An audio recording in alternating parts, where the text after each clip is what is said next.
Hi friends, మిత్ర marketing నుంచి ఇంకొక కొత్త ప్రోడక్ట్ ముందుకు తీసుకొచ్చాము. ఇది రిపేర్ వర్క్ కానీ కొత్త బిల్డింగుల్లో కానీ బాగా యూజ్ అయ్యే ప్రోడక్ట్. ఇది వచ్చేసి కోల్డ్ బాండ్. ఇది జెడెక్స్ కంపెనీలో కోల్డ్ బాండ్. ఇది జెడెక్స్ కంపెనీది కోల్డ్ బాండ్. బాండింగ్ ఏజెంట్లో, పాలిమర్ బాండింగ్ ఏజెంట్లో ఇది ఒక్క కంపెనీలోనే ఉంది, తక్కువ రేట్లో. మీకు మార్కెట్లో ఉన్నాయి అన్నీ ఎపాక్సీ బాండింగ్ ఏజెంట్లే ఉన్నాయి. పాలిమర్ బాండింగ్ ఏజెంట్లో ఇది పవర్ఫుల్ది.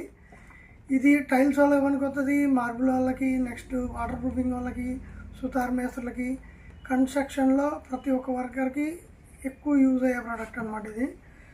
ఇది వచ్చేసి కోల్డ్ బాండ్. కోల్డ్ బాండ్లో వచ్చేసి 1, 5, 20 లీటర్ల క్యాన్లు ఉంటాయి. దీన్ని ఎక్కడెక్కడ వాడతారంటే, ఇప్పుడు ఫర్ ఎగ్జాంపుల్ పాత బిల్డింగ్లు అనుకోండి, పాత బిల్డింగ్లకి పాత రూప్ మీద ఉన్న లూజ్ అంతా కొట్టేసి మళ్ళీ రీఫ్లోరింగ్ చేయాలంటే ముందు జల్లాలి. కోల్డ్ బాండ్ చల్లి దీని మీద ఫ్లోరింగ్ లాక్కుంటే గట్టిగా అతుక్కుంటుంది. మీరు వేసే మాలు ఇది గట్టిగా అతుక్కుంటుంది. లేదు ఏదైనా ఒక గోడకి ఎలివేషన్లో కానీ లోపల పక్క కానీ కొద్దిగా హెవీ డ్యూటీ టైల్స్ అంటిస్తున్నాం, లేకపోతే టైల్స్ అంటిస్తున్నాం, మేము ఎడుసు వాటిలో ఉట్టి సిమెంట్తో అంటే ఈ బాండింగ్ ఏజెంట్ పూయాలి. గోడలు పూసేసి మీరు సిమెంట్తో అంటించేసుకోవచ్చు అట్లా. నెక్స్ట్ ఎలివేషన్లో ఎడిసివ్తో అంటిస్తున్నారు, కొద్దిగా హెవీ డ్యూటీ టైల్స్ అనుకోండి, ఇది హెవీ బాండింగ్ ఏజెంట్ కాబట్టి దీన్ని అప్లై చేసి ఇది డ్రై అయ్యాక కొంచెం మీరు మామూలుగా ఎడిసివ్ పెట్టి అంటించేస్తే ఇంక అసలు వాడు ప్రీమియం ఎడిసివ్స్కి వెళ్ళకుండా ఇది సరిపోతుంది. ఇది 1 లీటర్ వచ్చేసి 80 స్క్వేర్ ఫీట్ వస్తుంది. ఇంకా కింద పెచ్చులు పడతాయి, పాత స్లాబ్లు. ఆ పెచ్చులన్నీ కొట్టి తుప్పు తీసాక, తుప్పు రాకుండా కోటింగ్ కూడా వేసాక ఇది cold bond agent cold bond పూయాలి. ఇది డైరెక్ట్గా పూయటమే సీలింగ్లకి. కొన్ని చోట్ల 50% వరకు డైల్యూట్ చేసుకోవచ్చు, అన్నిట్లో మ్యాక్సిమం డైరెక్ట్ పూయటమే మంచిది.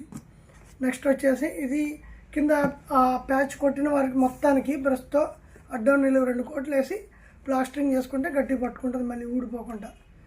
ఇంకా నెక్స్ట్ ఇది కాకుండా పైన ఫ్లోరింగ్లు చేసేటప్పుడు చాలామంది ఏం చేస్తారంటే జస్ట్ వాటర్ ప్రూఫింగ్ లిక్విడ్తోనే మాల్లో కలిపేసి ఒండులో కలిపి పోసేస్తారు. అట్లా చేయమాకండి, అట్లా బాండింగ్ ఉండదు. పాత ఓల్డ్ బిల్డింగ్లకి ఓల్డ్ స్లాబ్ మీద మీరు వేసే కొత్త మాల అతుక్కోదనమాట. ఆ రెండింటిని అతుకు పెట్టేది ఇది ఒక్క కెమికలే. లేదనుకుంటే ఎపాక్సీ బాండింగ్ ఏజెంట్కి వెళ్ళాలి. Epoxy bonding agent litre cost ఎక్కువ ఉంటుంది, 1000 రూపాయల నుంచి 2500, 3000 కూడా ఉంటుంది. అంత కాస్ట్లీ కాకుండా ఇది 500 రూపాయలకే వస్తుంది లీటరు, ప్లస్ 100 స్క్వేర్ ఫీట్ వస్తుంది. మీకు ఎపాక్సీలోకి వెళ్తే 40-50 అడుగులే వస్తాయి.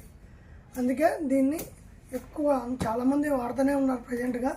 ఇది అందరికీ తెలియాలని చెప్పేసి ఎక్కడైనా ప్యాచ్ వర్క్ చేయాలి. కొత్త బిల్డింగ్లు ఎక్కడంటే కొత్తగా ప్యాచ్ వర్క్ ఎక్కడైనా చేయాలనుకోండి, మీరు ఏం చేస్తారు, ఉట్టిగా మాలు కొట్టేసి ప్యాచ్ బుడుపుతారు. అట్లా బుడపడం వల్ల దాని చుట్టూ క్రాక్ వస్తుంది. ఇదే బాండింగ్ ఏజెంట్ పూసి ఒక 10 నిమిషాలు గ్యాప్ ఇచ్చి మీరు ప్యాచ్ బుడిచారనుకోండి, మళ్ళీ క్రాక్ రాదు.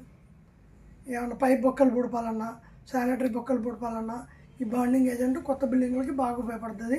అందరూ తప్పకుండా వాడండి. Okay friends, bye.